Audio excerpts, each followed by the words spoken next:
হে জগতবাসী, আজ আমি শামীম আলী চিশতি আপনাদের সামনে একটি আলোচনা নিয়ে আসলাম। সেই আলোচনাটি হলো, দেখা যায় এই পৃথিবীতে আমরা বেঁচে আছি, বেঁচে থাকতে গেলে যে কত সংকট। দেখা যায় আমার ঘরে একটা বোন আছে, বোনটা খুবই সুন্দরী, রূপসী। এটা বাজে লোকের চোখে পড়ে গেছে, খারাপ লোকের চোখে পড়ে গেছে। এখানে তো আর বিয়ে শাদী দেওয়া যায় না। এবং দেখা যায় যে একসময় তারা জাদুটোনা করে কিংবা বাহ্যিকভাবে কোনো ক্ষতিগ্রস্ত করে বা রাস্তাঘাটে কোনো বিপদ ঘটিয়ে দেয়। তো এই জন্য এই 30 পারা কোরআনখানি, এই যে 30 পারা কোরআনখানি, এটার দিকে যদি মানুষের লক্ষ্য করে এবং ভালো করে যদি এখান থেকে কিছু জিনিস উদ্ঘাটন করে নেয়, তো মানুষ কিন্তু এই বিপদগুলো থেকে উদ্ধার পেতে পারে কি পাবেই। অনেক কিছু প্রমাণিত হয়ে আছে। তো আমি শামীম আলী চিশতি নিজে প্রমাণ পেয়ে আমি আপনাদেরকে বলছি। আর যদি এই কথাগুলো বিশ্বাস করেন, তাহলে আপনারা অবশ্যই সংসার জীবনে, ফ্যামিলি জীবনে, সমাজ জীবনে আপনারা ভালো থাকবেন, সুখে থাকবেন। আর আপনারা সুখে থাকবেন, এতে আমার লাভ কি? আমার লাভ আছে। সেটি হলো কি, যে মানব সেবাই পরম ধর্ম। তো মানব সেবা যদি পরম ধর্ম হয়ে থাকে, কেউ কারো একটি কাঁধের মধ্যে একটা বোঝা বাসায় নিয়ে দিয়ে আসছে, তাকে হেল্প করলো, এটা একটা সোয়াব হলো। তেমনি কেউ ঘরের মধ্যে ক্ষুধার্ত আছে, তার ঘরে খাবার আছে, নিয়ে দিয়ে আসছে, তারা খাওয়া দাওয়া করছে, এটা একটা সোয়াব। শরীয়তের ভাষায় যা বলা হয় তাই বলছি। সোয়াব শব্দের অর্থ কি? সোয়াব শব্দের অর্থ লাভ। আর সে লাভ কি? আখিরাতের সম্পদকেই এটাকে সোয়াব বলা হয়। যাই হোক, তবে হে জগতবাসী, মানুষ পৃথিবীতে যেই বিপদের সম্মুখীন হয় এবং এই বিপদের মধ্যে পড়ে হাবুডুবু খেতে থাকে, কিন্তু এই বিপদ থেকে উদ্ধার হওয়ার মতো জিনিস আল্লাহ কোরআনের মধ্যে রেখেছে, কিন্তু মানুষ তারপরও বিপদগ্রস্ত হয়েই থাকে। কেন? শুধু না জানার কারণ। আচ্ছা, এখন আমি যেটা বলবো সেটি হলো যে আপনার ঘরের মধ্যে সুন্দরী রূপসী মেয়ে আছে, কিন্তু আপনাদের শক্তি সামর্থ্য কম, সামাজিক শক্তি কম, অর্থনৈতিক শক্তি কম।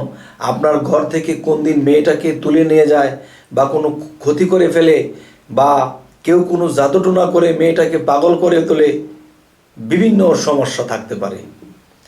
তাই প্রথমত তুলে ধরব যে জাদুটোনার সাবজেক্টটা একটু পরে বলছি, একটু খেয়াল করে শুনবেন। যে আল্লাহ কিন্তু এই কথাটা বলেছেন যে আমার কিছু কিছু বাক্য, আমার কিছু কিছু কোরআনের আয়াত, এই আয়াতগুলো যদি কোনো মানুষ কাজে লাগায়, তারা দুনিয়া ও আখিরাতে ভালো থাকবে। সেটি কেমন? যেমন আয়াতুল কুরসি। হে মুসলমান, এটা অবশ্যই আপনাদের যার মুখস্থ নেই, মুখস্থ করে নেবেন। যে আয়াতুল কুরসি যখন নিজে 7 বার পরে নিজের বুকে নিজে ফুৎ দেবে, এটা সকালে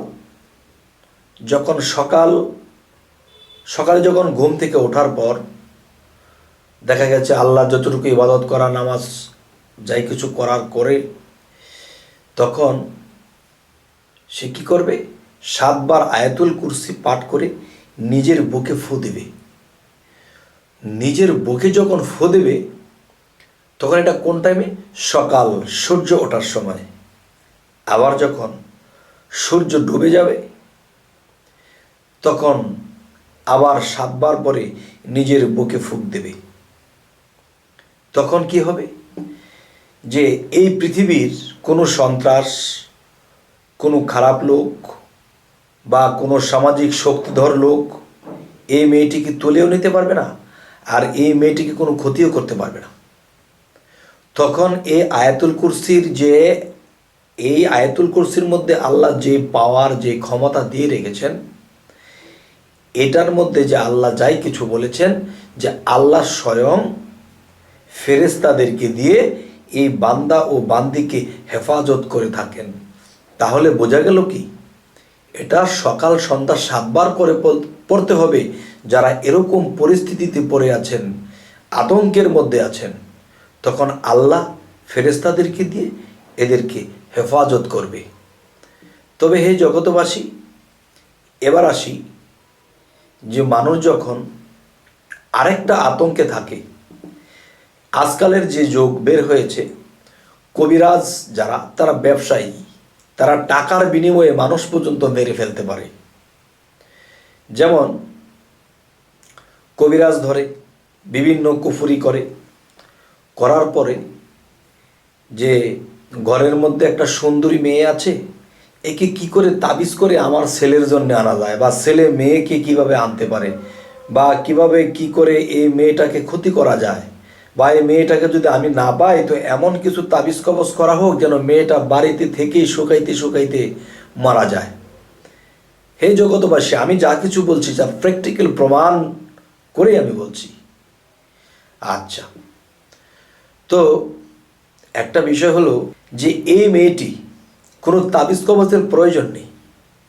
এই মেয়েটি কি করবে, যে আয়াতুল কুরসির পাশাপাশি সকালে 3 বার পড়বে ফাতিহা সূরা, 3 বার পড়বে ইখলাস, 1 বার পড়বে ফালাক, আরেকবার পড়বে নাস। আচ্ছা, তাহলে এইগুলো পরে যখন নিজের বুকে ফু দিবে, আর ফু দিয়ে যদি আরেকটা কাজ করে সেটা আরও বেশি ভালো হয়, যে 1 গ্লাস পানির মধ্যে যখন সে নিজে ফু দিবে এবং নিজে ফু দিয়ে যখন এটা খাবে, সে সকাল থেকে সন্ধ্যা পর্যন্ত সে নিরাপদ থাকবে। কাউকে বা এরকম একটা মেয়েকে কেউ জাদু প্রয়োগ করতে পারবে না, কোনো তাবিজ কবজ করতে পারবে না, বা জিন ভূতের আসর এখানে করতে পারবে না। আচ্ছা, আবার যখন সন্ধ্যা হয়ে আসলো তখন একই কাজ সে করবে, এর পাশাপাশি আয়াতুল কুরসি লাগবে। আচ্ছা, এভাবে যদি একটা মানুষ থাকে তো বাহ্যিকভাবে কোনো শয়তান মানুষ বা কোনো খারাপ মানুষ লোভে লোভান্বিত হয়ে তাকে একটা ক্ষতি করবে, তাকে তুলে নেবে, তার ইজ্জত নষ্ট করবে, আল্লাহ ফেরেশতাদেরকে দিয়ে তাকে হেফাজত করবে। আল্লাহ কথা দিয়েছে। হে জগতবাসী, মানুষ অনেক বিপদ থেকে রক্ষা পেতে পারে, কিন্তু মানুষ এসবের মধ্যে যায় না। একটা বিপদে বললে হায় হায় করে, হায় হায়, আর আল্লাহ এদের দিকে তাকায় না। কেননা আরে আমার কোরআনকে নাজিল করেছি, আমার কোরআনের মধ্যে এমন কায়দা কানুন রেখেছি, তোমরা এগুলা প্রয়োগ করো, আর এটা রুচিলে আমি আল্লাহ রক্ষা করব। কিন্তু মানুষ এগুলো করে না। তবে হে জগতবাসী, ইউটিউবের জগৎ যেহেতু এসেছে, আপনাদের ফেজের সামনে বসে যখন আমি দুটো কথা বলতে পারছি, এবং যার বিশ্বাস হবে এই কথাগুলো যদি কেউ পালন করে, এই পৃথিবীতে তার ক্ষতি কেউ করতে পারবে না। তবে হে জগতবাসী, আজকের এই আলোচনাটি এমন কোনো মানুষ বাদ নেই পৃথিবীতে যে এই আলোচনার কথাগুলো দরকার নেই। সকল স্তরের লোকেদের এটা দরকার। আমি পরবর্তীতে আরও একটা আলোচনা আনব, যে সেটা বাচ্চাদের জন্য। হঠাৎ করে 1 মাস 1.5 মাসের একটা বাচ্চা অসুখে পড়ে যায়, কোনো চিকিৎসাতে কাজ করে না, তখন আল্লাহর একটা বিষয়, আল্লাহর একটা কর্ম, আল্লাহর একটা কালাম এখানে প্রয়োগ করলে সে বাচ্চাটা সাথে সাথে সুস্থ হয়ে যাবে।